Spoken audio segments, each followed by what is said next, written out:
All is set for the exchange of baton between outgoing President Muhammadu Buhari and incoming President Bola Ahmed Tinubu on Monday, May 29. The Presidential Transition Council has announced. A lot of preparations have gone into the ceremony, with different events lined up that will culminate in the grand finale at the Eagle Square on Monday, where the handover and swearing in will officially take place. It's Nigeria's 7th attempt at transmitting power from one democratic government to another since 1999, with Tinubu at the threshold of history as the 5th president in the 4th Republic. Well, to provide more insight about the transition program, we're now being joined by a member of the media committee of the Presidential Transition Council, Aliyu Audu, and also with us is rights analyst Dr. Amadi, who's also the director of Abuja School of Social and Political Thoughts. Gentlemen, thank you so much for joining us on the program. And I come to you, Aliyu. How has it been like, organizing all these activities? How's the Transition Council going, and how prepared is this council to give Nigerians a befitting handover event on Monday? Yeah, it's been exciting. It's, hope renewed, and on many fronts. And yes, the transition programs have, took off about a few days ago, and it's been ongoing. And today there was an inauguration lecture at the ICC, and, so it's coming well, and everything seemed really good for Asiwaju Bola Ahmed Tinubu to deliver to the Nigerian people his promises that he's made throughout the campaign period.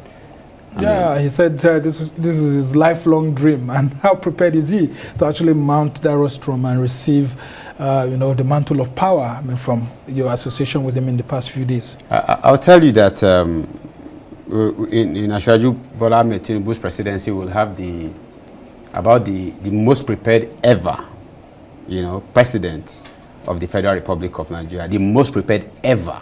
And I'll tell you why, because he's been a part of the journey, and he has seen the problems, and he has seen solutions, and he has seen possible challenges that you can, encounter.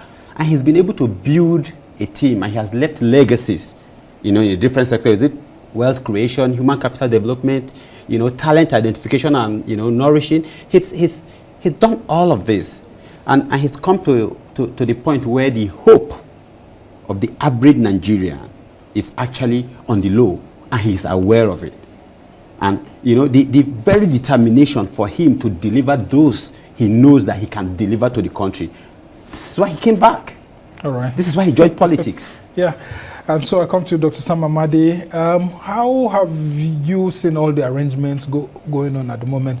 During the week, as at Thursday, there was this fever pitch situation across the country until this Supreme Court judgment on Friday, which actually made sure that whatever was already on ground continued without the much expectations that we had heard could happening. So now, what's been your assessment of all that's been happening? I think it's been a bit of anxiety, but now less so. Clearly, with the Supreme Court rejecting the PDP bid to nullify nomination of the Vice President, who would invariably nullify the nomination of the President-elect himself, that's been off the way. And of course, the case on perjury also thrown out. Technically, there's no other case but the tribunal going on, which will continue. We should start actually even after the inauguration. So the course seemed clear. Again, the activities has been measured. We've seen basic statutory things.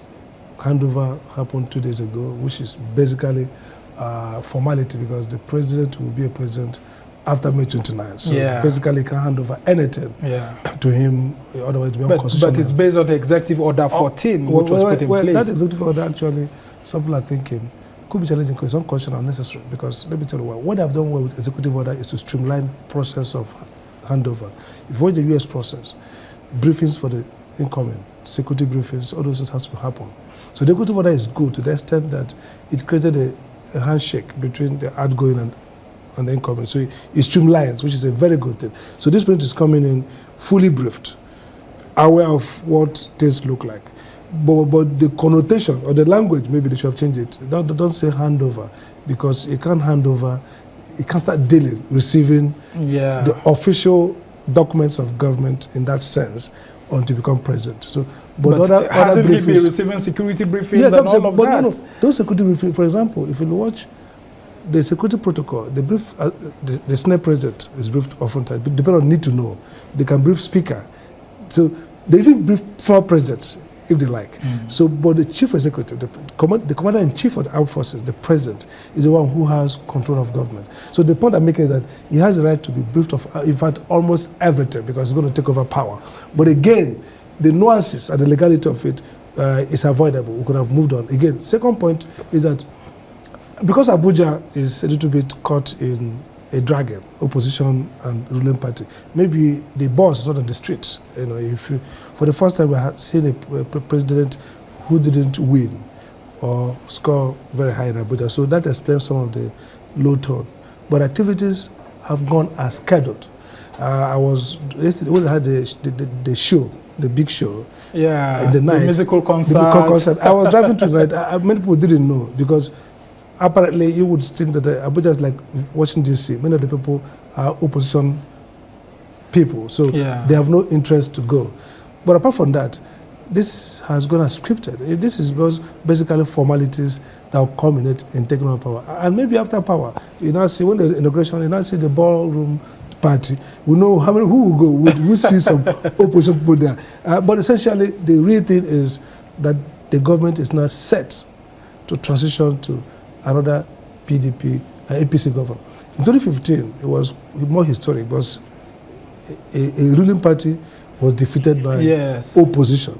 But what you're seeing now is ruling party handed over to a different party. So maybe that enthusiasm is not so much as it was when Buhari won. It was much more historic. Yeah. All right, and I come to you, Aliyu Audu. Talk to us about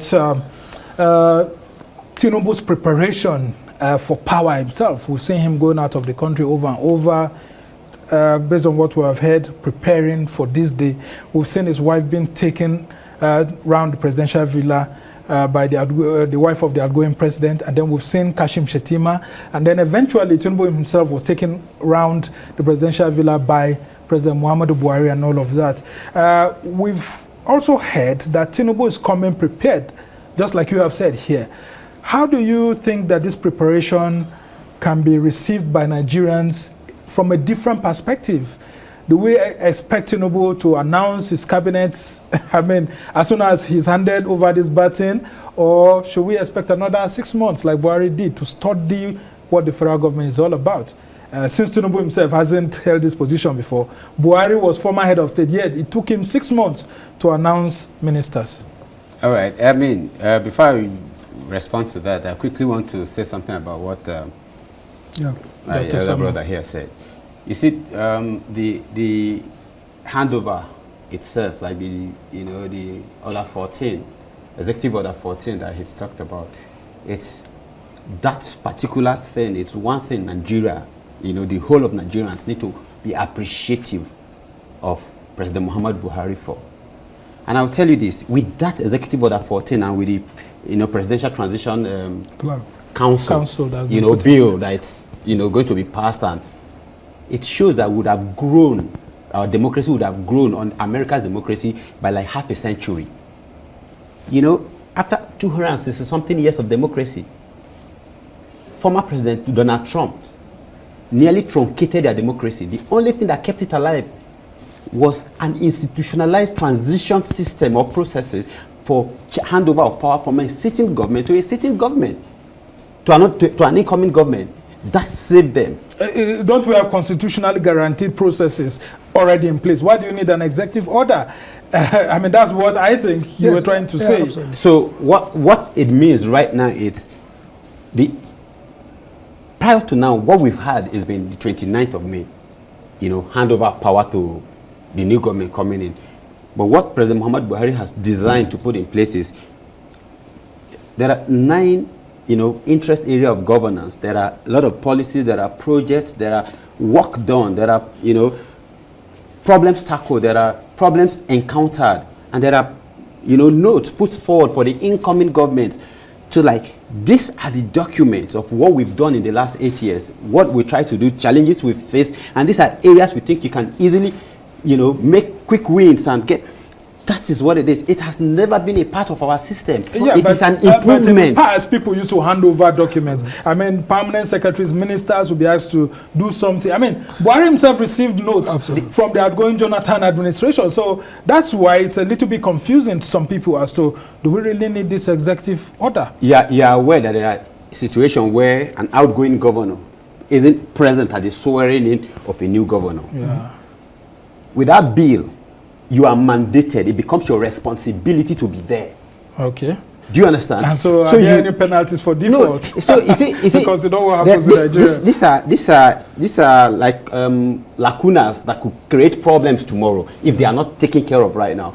Taking care of them now is like a system works when there are law and order put in place and they are followed. It's actually a very good. So that is bill, but it's just that if I just people need to understand what the differences are. I'm not opposed to it. By the way, I teach constitutional law. Executive orders cannot operate to vary the law or even compel a governor. Yeah. What was good is that it's an internal process to make sure that there's continuous discussion. A sort of administrative procedure. So that the secretary of the government, who is the chairman, and the Buhari's team are meeting regularly, briefing any document. By the way, the handover was yesterday. So you're not going to use yesterday and Monday, not too much gap to study anything. Yeah. So what we're saying is that the idea that the incoming president becomes entitled to receive official document in official capacity triggers upon swearing. And you gave an example of the US. The Biden takes over, and the first time he'll go to the White House to start acts or anything is that day. What they do before is that they will brief him at home. In fact, he will be in his own state, and the Secret Service goes and brief him because assuming anything happens, this is the guy who should take over. Yeah. So I'm totally in support of President Buhari's idea of streamlining transition, but I'm saying that to stick to legality in the eyes of the law, because the president-elect will only start taking control of government that day after, because the swearing in is actually the authorization to be a president. Yes. So when I saw the official handover of they said official. And by the way, the Secretary of Government could even give documents to the coming team, designate chief of staff or designate special advisor, hand them documents. It's document. Yeah. Documents, we receive documents even as outsiders. Nothing wrong about that. But what you now said today is the official handover, broad government officials. Then it's also just to people and say, wait a minute, have we now resumed?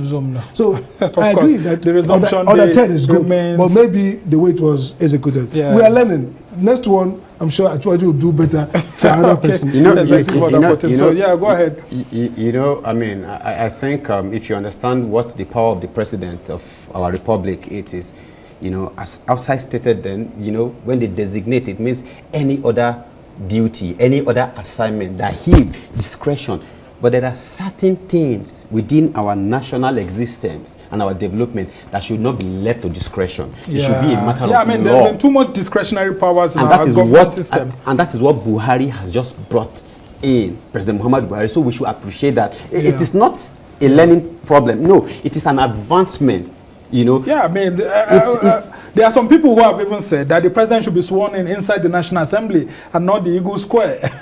Shouldn't that have gone into such an executive order? I'm sure they would have looked at it and they see the need.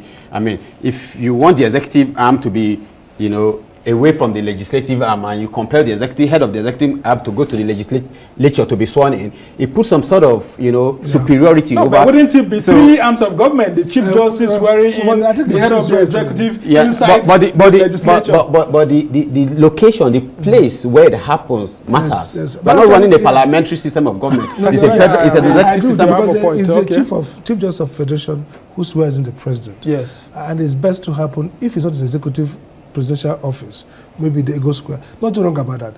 They shouldn't go at the National Assembly, because the National Assembly itself is something that the new president will bring into bite. Yes. So the old one is expiring with the old presidency. There has to be a proclamation. So I think it's proper that it is happening at the neutral, in Eagle Square. Or even in the villa, depending on what. Yes. Okay, and I come back to you, Aliyu. What exactly is Tinubu bringing into government? When you say renewed hope, and then I hear you on the Transition Council saying better together, what does that mean for Nigeria? Okay, like you asked earlier about if he's going to hit the ground running, it's the fact that you know, the very excitement I have about President-elect Asiwaju Bola Ahmed Tinubu coming in. He's trying to That's very correct. So the very excitement is the fact that we have someone who has seen what the problems are and he has spoken to them. You know, which is why, you know, I think Nigerians should be, you know, at ease. I mean, the renewed hope is a promise. You know, the fact that the APC led by Asiwaju Bola Ahmed is succeeding APC, you know, led by President Muhammadu Buhari, it's an indication that the promise we made to Nigerians when APC was formed, that it's a party for a new Nigeria. Someone is responsible for ensuring that, has taken that responsibility of ensuring that we deliver on that promise as a collective, and he has led the charge, and that's why he has emerged today as the president-elect. And I am telling you that he spoke to all of the things you talked about at the engagement in Lagos. I don't know which of them, where he said that, where he was asked, similar, I think it was the NESG, and he said he's going to hit the ground running, and he's going to continue running. He knows, he still said it when he took over the Baton of power, and he said he understands the challenges. You know, the fact is, in Asiwaju Bola Ahmed Tinubu, we have someone who is Pan-African, who is very Nigerian, and he's a man who believes in, you know, stretching the human capacity and doing it being a black man and showing that the black skin is not cost. Look at his trajectory, look at his story all the way to this point. He has, you know, he has seen problems that many don't see, and that's what has kept him ahead of his peer in both politics and governance. So he is coming in prepared. I'm sure he knows.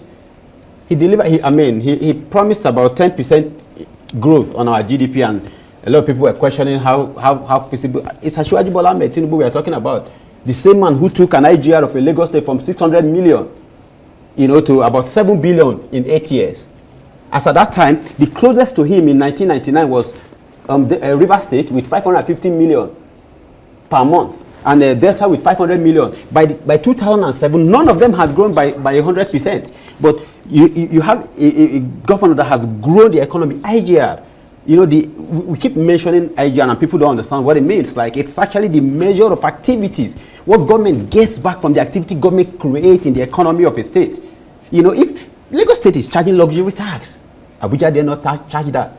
Shouldn't Abuja be charging that? Well, because you have to provide the infrastructure that will provide the specialists in taxation. And I can tell you, many people in Abuja are scared of Tinubu because of this. And I heard that, I mean, that's why so many people didn't want to actually vote for the APC, specifically Tinubu, because he's a master at increasing taxation. Because he provides services from which government gives you the infrastructure to provide services upon which you're taxed. You don't sit at home and you're taxed. Well, not all Lagosians will share that. So someone creates a job for you, and it is your responsibility to either pay as you earn, or you create and make money from the business and you're supposed to pay personal income tax to the government, and it's a problem.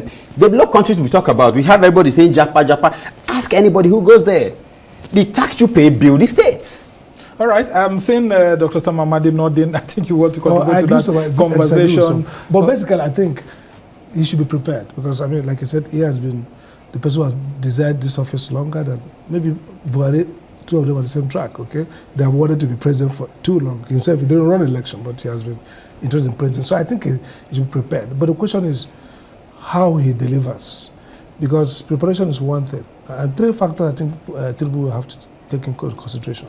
He has come with a whittled down mandate. You know, if you look at the election, those who didn't vote for him, whether they voted for NNPP, PDP, Labour, or another party, are far more than those who voted for him. So we've seen the history of nations that when presidents have what to call limited and weakened or disputed mandates, how they take power and how they run matters. Example is Abraham Lincoln and the team of rivals. So they deliberately cultivate inclusion, knowing that their mandate is disputed. In fact, in some elections, a whole swath of people didn't. Another example is Buhari, even though a larger mandate in terms of numbers. But cuts, if you look at geopolitics, maybe Southeast, the 97.5 or 7%. Yeah, no longer the mathematics of it. Exactly. It conditions, it will be an opportunity for you to do two things. Either to have an inclusive, less triumphant, much more humble approach to governance, or a divisive, triumphant, and arrogant approach. So if you have the potential, you need the people. You need to have a moment. Nigeria has terrible situation now. Economically, we're in a very bad situation. Socially, we're also in a very bad situation. Divided country. If you look at this election, some of those who analyze it, a lot of ethnicity, especially with the Muslim ticket and the pushback by some Christian groups and others. So that's the context where you're going to emerge. The third context that you have youths who overwhelmingly didn't support you.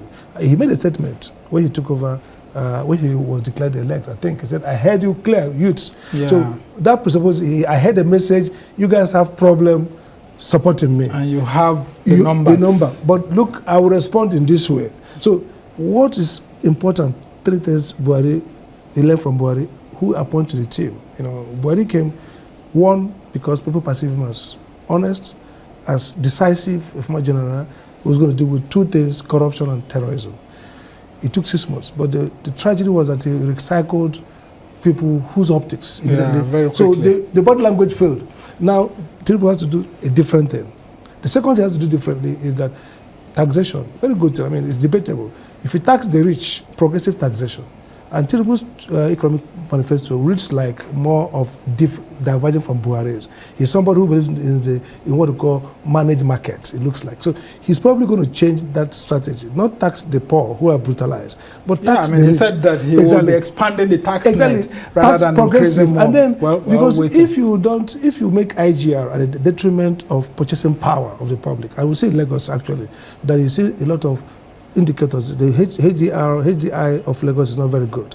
It doesn't approximate the IGR. The poverty level is supposed to be lower, far lower. The education classification is low, access to education.